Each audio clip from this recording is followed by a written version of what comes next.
et bienvenue dans cette quatrième vidéo qui traite des 10 erreurs à éviter si vous voulez réussir à atteindre vos objectifs. Et aujourd'hui, nous parlons justement d'objectifs. Qu'est-ce qu'un objectif?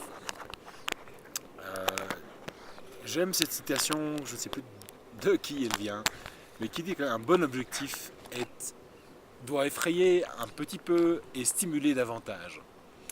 Donc derrière l'idée d'un objectif, il y a toujours une peur. Il y a toujours cette idée du processus aussi qu'il faut traverser pour atteindre votre objectif.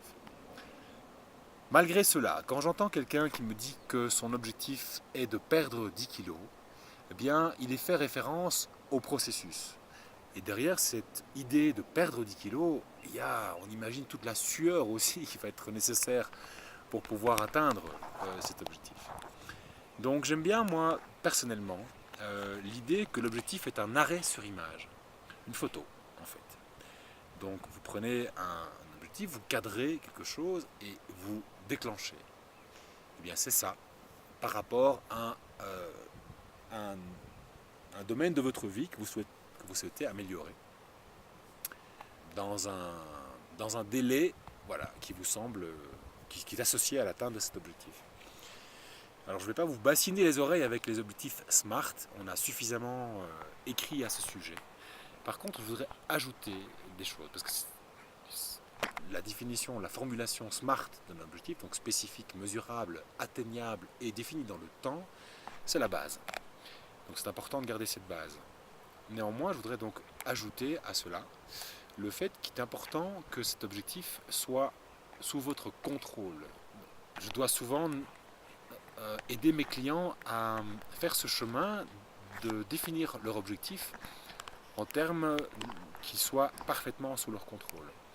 Donc par exemple, si un client souhaite évoluer dans sa carrière et atteindre un niveau supérieur, que ce soit en termes de salaire, que ce soit en termes de responsabilité, et là on est vraiment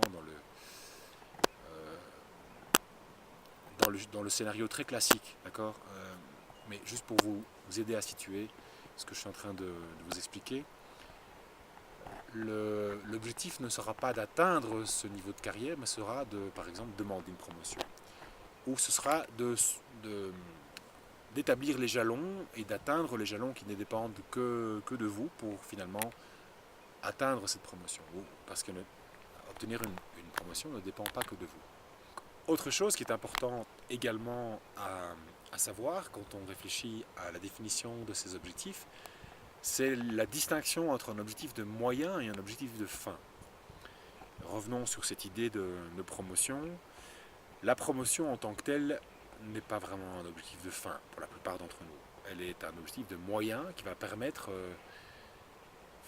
finalement d'atteindre peut-être plus de responsabilités ou d'avoir plus de reconnaissance ou d'avoir une augmentation de salaire. Et cette augmentation de salaire va nous permettre de réaliser plus de choses dans nos vies qui va nous permettre d'être plus heureux.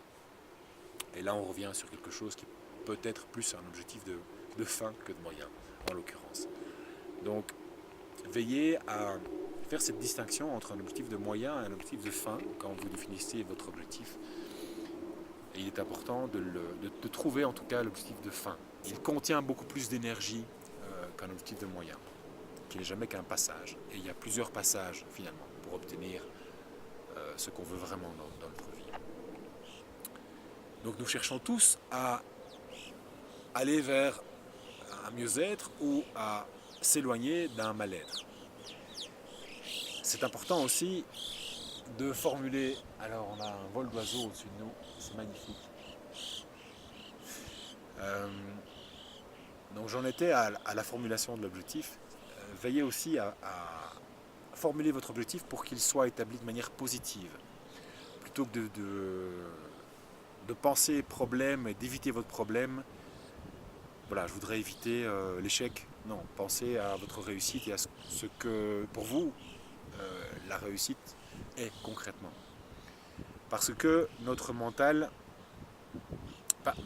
parce que ce sur quoi nous portons notre attention grandit.